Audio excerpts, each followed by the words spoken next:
প্রিয় শিক্ষার্থী বন্ধুরা, আসসালামু আলাইকুম। দেখো, ত্রিকোণমিতির এইচএসসির ত্রিকোণমিতির আরেকটি সুন্দর সমাধান করে দেবো। তোমরা সুন্দর করে আমার হাতের দিকে লক্ষ্য করো, দেখো একদম ওয়াও অঙ্ক হয়ে গেছে। ঠিক আছে বন্ধুরা, চলে যাও যাক। ওকে, দেখি কেমন আছে। এটা কিন্তু বিভিন্ন সালের আসা কোশ্চেন বন্ধুরা। ঠিক আছে, তাহলে দেখো কি বলতেছে, sine square π/7 π/4 plus sine square 3π/4 plus sine square 5π/4 plus sine square 7π/4 এর মান নির্ণয় করতে বলছে। আমি এখানে লিখি নাই মান নির্ণয় করে, কিন্তু এটার মান নির্ণয় করতে হবে। ঠিক আছে বন্ধুরা, তাহলে এখন কথা হচ্ছে যে আমি যে ডিউরেশনগুলো দিয়েছিলাম, যে কিভাবে ইন্ডিকেশনগুলো দিয়েছিলাম, কিভাবে কি করতে হবে, যে এগুলো হচ্ছে যে আমাদের সূক্ষ্মকোণে ভাঙবা। প্রথমে দেখবা একটা করে সূক্ষ্মকোণ থাকে, আর প্রথম দৃষ্টিতে হিসাব করবা যেখানে কয়টা পদ আছে। দেখতে পারতেছি 4টা পদ আছে। 4টা পদ যদি সাইন এবং কোসেকের মাধ্যমে থাকে এবং যদি স্কোয়ার থাকে, স্বভাবতই আমাদের আনসার 2 হয়। ঠিক আছে, তো এটাও দেখি সম্ভবত আনসার 2 হবে।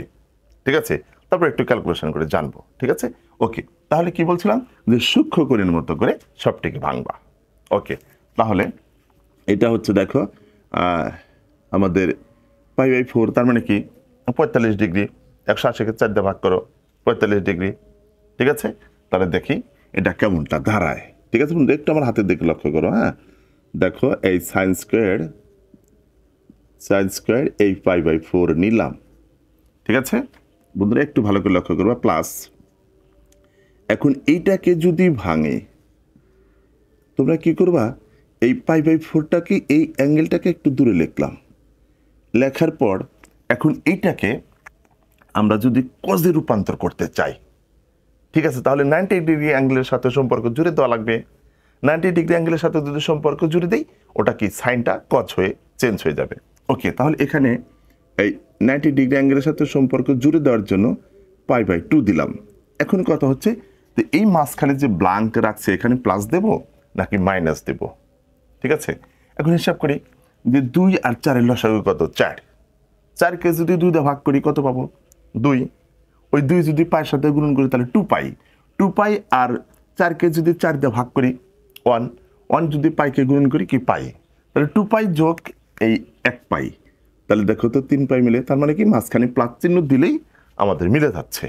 ঠিক আছে বন্ধুরা, আচ্ছা এটা হয়ে গেল। এবার এইটার কাজ করব। ঠিক আছে বন্ধুরা, এই যে থার্ড নাম্বার টার্মটা, এই টার্মটা ওরা এত সুন্দর করে মিল করে দিছে যে এটা 90 ডিগ্রি অ্যাঙ্গেলের সাথে সম্পর্ক জুড়ে দিয়ে মিলবে না। আমরা এটাকে শুধু এই পাই লিখবো, যে 4π প্লাস 1π। ঠিক আছে, তাহলে কত, 5π মিলে গেল। এটাই খালি সূক্ষ্মকোণ, এটাকে বাংলাম। ঠিক আছে বন্ধুরা, এবার এইটাকে আমি এখানে তোমাদের করে দিলাম। হ্যাঁ, এখানে এনে করে দিলাম, কারণ হচ্ছে যে ওই সাইডে করলে দেখা যাচ্ছে এখন আমাদের ফেসবুকে যে অনুপাতটা দিয়েছে ওই অনুপাতে কেটে যায়, এর জন্য কিন্তু নিচে লিখতেছি। ঠিক আছে বন্ধুরা, একটু ভালো করে লক্ষ্য করবা। ওকে, তাহলে এখন আমাদের এইটাকে যদি আমি দেখো এই সাইন স্কোয়ার লিখলাম, লেখার পর একটু এই অ্যাঙ্গেলটাকে এই একটু দূরে সরাই লিখলাম, π/4টাকে। ঠিক আছে, এখন আমাদের কি হবে, যে এটাকে কজে রূপান্তর করতে চাই, π/2 এর সাথে সম্পর্ক জুড়ে দিলাম। ঠিক আছে, জুড়ে দেওয়ার পরে এখন এখানে প্লাস দেবো নাকি মাইনাস দেবো, তাহলে সে মিলবে, তাছাড়া মিলবে না। ওকে, 2π আর 2 আর 4 এর লসাগু হচ্ছে 4। 4কে যদি 2 দ্বারা ভাগ করি তাহলে কত হবে, 2। 2π যোগ 1π, তাহলে হতেছে 3π, কিন্তু আমাদের আছে কত, 7π। মিলছে না, তাই তো কথা। তাহলে 2π যোগ 5π যদি দেই, 7π মিলে যায়। ঠিক আছে, বুঝো কিন্তু। তো এখন কথা হচ্ছে যদি এরকম জটিলতা থাকে তোমরা দিবা যে 7π তো আমাদের 7π তো মিলান লাগবেই, তাহলে এখানে কি করতে হবে, যে মনে করো যে এই 5π দিলাম। ঠিক আছে, তাহলে এই 2π মানে 4কে যদি 2 দিয়ে ভাগ করি, 4কে যদি 2 দিয়ে ভাগ করি 2, তাহলে এই 2 যদি লগে গুণন করি, পায়ের সাথে গুণন করি, তাহলে 2π যোগ, আর এখানে 4কে 4 দ্বারা ভাগ করলে 1। 1 যদি 5π সাথে গুণন করি 5π, তাহলে 2π যোগ 5π, তাহলে কি 7π পাইলাম। বুঝছো কিন্তু বিষয়টা। আচ্ছা, এই কাজ করে দিলাম, তাহলে মাঝখানে প্লাস চিহ্ন দিলে মিলে যাচ্ছে। এটা তো কথা বন্ধুরা। ওকে, এইবার একটু ভালো করে লক্ষ্য করো। ঠিক আছে, দেখবো অঙ্ক না তো মনে করো যে রসমালাই খাইতাছি। হ্যাঁ, এমন লাগবে, এত সুন্দর অঙ্ক যা বলার মতো না। তুমি তোমার নিজস্ব ক্যালকুলেশন করতে থাকবা, গাইডে কিভাবে দেওয়া আছে এটা তুমি লজিক খুঁজবা না। ঠিক আছে, কারণ ওইভাবে তুমি নিজেকে খুঁজে পাবা না যে কোথায় কেমন করে দেওয়া আছে। তুমি নিজের ইচ্ছা মতো চলতে থাকো, অঙ্ক 100% মিলবে, তোমার নিজের ক্রিয়েটিভিটি বাড়বে। এইভাবে অঙ্ক করা শেখো, ঠিক আছে বন্ধুরা? আচ্ছা, এবার এটাকে আমরা হারিয়ে দেব কোয়াড্রেন্টের মাধ্যমে। এই যে π/2 + π/4, ভালো কথা, দেখো আমি তোমাদের এখানে সুন্দর করে শিখে দিই।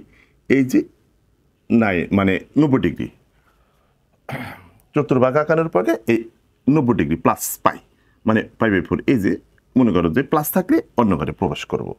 সেকেন্ড কোয়াড্রেন্টে আছি। সেকেন্ড কোয়াড্রেন্ট দেখতে হবে কার ঘর। আমরা জানি যে সাইন আর কোসেকের ঘর, তো সাইন নিয়ে খেলা করতেছি, সাইন তাহলে ওই ঘরেই কি ও পজিটিভ। এখন কোন লাইনকে স্পর্শ করেছে? উল্লম্ব রেখাকে, খাড়া লাইনকে স্পর্শ করছে, যার কারণে সাইন হয়ে যাবে কি বন্ধুরা? সাইন হয়ে যাবে কি কজ, আর স্কোয়ার থাকার কারণে এই যে কস স্কোয়ার π/4, ঠিক আছে? বুঝছো কিন্তু? এবার এইটা থার্ড টার্মের থেকে পাই প্লাস সামথিং, তাহলে এই 180 ডিগ্রি, 180 ডিগ্রি প্লাস থেটা, তার মানে এই যে এই ঘরে একটু প্রবেশ করলাম, থার্ড কোয়াড্রেন্টে প্রবেশ করলাম। থার্ড কোয়াড্রেন্টে আমাদের কি হচ্ছে যে এই টেন আর কট পজিটিভ, কিন্তু কাজ করতেছি সাইন নিয়ে, এই কারণে নেগেটিভ হয়ে গেল। বুঝছো কিন্তু বিষয়টা, ঠিক আছে? কি হয়ে গেল? নেগেটিভ হয়ে গেল। কিন্তু এই স্কোয়ারটা থাকার কারণে ও কি হয়ে গেল? পজিটিভ হয়ে গেল। এখন তোমরা যারা বোঝো না, একদমই বোঝো না, আমি এরকম দিয়ে দেবো তাহলে যে আর যেহেতু পরা লাইনকে স্পর্শ করেছে, অর্থাৎ হরিজন্টাল লাইনকে স্পর্শ করেছে, অনুভূমিক রেখাকে স্পর্শ করেছে, যার কারণে সাইনে রয়ে গেল। ওকে, এই যে তাহলে আমি এইভাবে কিন্তু দিয়ে দেব তোমাদের বোঝার সুবিধার্থে, ঠিক আছে বন্ধুরা? একটু ভালো করে লক্ষ্য করবা যে এই স্কোয়ারটাকে এইভাবে দিয়ে দিলাম, আর এই মাইনাসটা কিন্তু প্লাস হয়ে যাবে, ঠিক আছে? আচ্ছা, এইবার চলে যাই এইখানে, যে প্লাস এখানে কি কাজটা করবা? আমাদের এইখানে এরকম রয়ে গেল স্কোয়ার, অর্থাৎ দিয়ে দিলাম, এটা যেহেতু ফার্স্ট কোয়াড্রেন্টে সেকেন্ড কোয়াড্রেন্টে অবস্থান করবে, সেকেন্ড কোয়াড্রেন্টে তো ওরই গড়, যার কারণে ও পজিটিভ থাকবে, ঠিক আছে? এই যে মনে করো যে এই সেকেন্ড কোয়াড্রেন্টে হালকা একটু প্রবেশ করলাম, মানে প্লাস থেটা, এরকম চিন্তা করবা। প্রবেশ করার পর এখন আমরা দেখব যে কোন ঘরে অবস্থান করছে। সেকেন্ড কোয়াড্রেন্টে তো আমাদের সাইন আর কোসেক পজিটিভ, যার কারণে পজিটিভ। ওকে, এবার কোন রেখাকে স্পর্শ করেছে? আমাদের দেখতে পারতেছি যে এই উল্লম্ব রেখাকে স্পর্শ করেছে। উল্লম্ব রেখাকে স্পর্শ করলে আমাদের সাইনটা কি হয়ে যাবে? কজ হয়ে যাবে, ঠিক আছে? এই যে লজিক অনুযায়ী তুমি আগাইতে থাকবা, অঙ্ক কখনো ভুল হবে না, কোনো দিনও না, এ জীবনেও না। এই যে, ঠিক আছে, এরকমটা করে দিলাম। ওকে, এখন সবটিকে সূক্ষ্ম অ্যাঙ্গেলে ভাঙতে পারছি, কিন্তু এটাকে তো স্যার ভাঙতে পারি নাই। পারবা, 100% পারবা। একটা লাইন বেশি হোক, কিন্তু তোমার নিজের ক্রিয়েটিভিটি দিয়ে আগাও, গাইড মুখস্থ করে না, নিজের জ্ঞানে আগাও, সূত্র অনুযায়ী আগাও, দেখবো অঙ্ক অনেক মজা লাগবে, ঠিক আছে? আচ্ছা, এইবার দেখো বন্ধুরা, আমার হাতের দিকে একটু লক্ষ্য করো, অঙ্ক তোমাদের আমি সুন্দর করে সমাধান করে দেব, তোমরা আমার পাশে থাকো ইনশাল্লাহ, দেখবে যে অঙ্ক 100তে 100, কোনো ওইরকম কোর্স কিনতে হবে না। দেখো এরকম দিলাম, ঠিক আছে? আর এই মাইনাসটা মাইনাস প্লাস হয়ে গেল, ঠিক আছে? আর এই স্কোয়ারটা এই এর উপরে এসে সুন্দর করে পড়ে গেল। আর এই যে প্লাসের যে এটা মুছে দিই এখন বন্ধুরা, প্লাসের এখন এটাকে শোনো, কস স্কোয়ার 5π/4, ঠিক আছে? সবটিকে এখন যেহেতু আমরা কিসেতে নেব? Sine square plus cos square theta is equal to 1, sign square theta plus cos square theta is equal to 1, এইটাতে যদি আমরা যাই, মনে করো যে এটার মান 1 হয়ে গেছে, sine square theta plus cos square theta, মানে অ্যাঙ্গেলগুলোকে এক করতে পারছি। আর sine square theta plus cos square theta is equal to 1, আবার sine square theta plus cos square theta is equal to 1, কিন্তু এখানে অ্যাঙ্গেলটা এখনো মেলে নাই, তাই তো কথা? আচ্ছা, ভালো কথা, অ্যাঙ্গেলটাকে মিলে দিচ্ছি। একটু সেকেন্ড ব্র্যাকেট দিলাম, সেকেন্ড ব্র্যাকেট দিয়ে এই যে লিখলাম কজ, আর এই যে একটু পাই প্লাস, মনে করো যে দেখো খুব সহজে মিলে যাবে, এই π/4 দিলাম, ঠিক আছে? আর এই স্কোয়ারটাকে এইভাবে দিয়ে দিলাম, ঠিক আছে? দেখো 4π যোগ 1π 5π মিলে গেছে। আর এটা 180 ডিগ্রি, মানে আমাদের অনুভূমিক রেখাকে স্পর্শ করবে, তখন এটা কজ থেকে যাবে, ঠিক আছে? তাহলে দেখো এবার কত সুন্দর করে অঙ্কটা মিলে যায়। হ্যাঁ, সাইন স্কোয়ার π/4 লিখলাম, এখানে যেমন আছে তেমন লিখলাম, হ্যাঁ, প্লাস আবার এই সাইন স্কোয়ার এটা যেমন আছে তেমনই লিখলাম, ঠিক আছে? এখন এটা চেঞ্জ করব, ওকে, তাহলে ধরে রাখো যে মনে করো যে এই 180 ডিগ্রি, এই 180 প্লাস থেটা মানে এই ঘরে চলে গেল থার্ড কোয়াড্রেন্টে ট্যান আর কটের ঘর, তাহলে ও নেগেটিভ হয়ে গেল। ঠিক আছে, নেগেটিভ। আর অনুভূমিক রেখাকে লাস্টের দিকে, একদম লাস্টের দিকে লক্ষ্য করবা, লাস্ট কোন রেখাকে স্পর্শ করছে? অনুভূমিক রেখাকে স্পর্শ করলে যেমন তেমনই থাকবে। ঠিক আছে, কজি রয়ে গেল। ঠিক আছে বন্ধুরা, একটু ভালো করে লক্ষ্য করো, ইনশাআল্লাহ অঙ্ক দেখো পানির মতো মিলে গেছে। এই যে, ঠিক আছে, এই যে মাইনাসটা প্লাস হয়ে যাবে। ঠিক আছে বন্ধুরা, একটু ভালো করে লক্ষ্য করবা, তখন আমাদের দেখবো অঙ্ক ওয়াও হয়ে মিলে গেছে। Sine square 5/4 plus cos square 5/4 plus sine square এই 5/4, আর এই মাইনাসটা স্কোয়ারের কারণে প্লাস হয়ে গেল, আর এই স্কোয়ার এসে আবার এই যে এর উপরে পড়ে গেল কজ স্কোয়ার এই 5/4। ঠিক আছে, এইবার লক্ষ্য করো, sign square theta plus cos square theta is equal to 1, এইটুকু আবার এইটুকু sign square theta plus cos square theta is equal to 1। ঠিক আছে, সব মিলে হলো 2, এই হয়ে গেল আমাদের আনসার।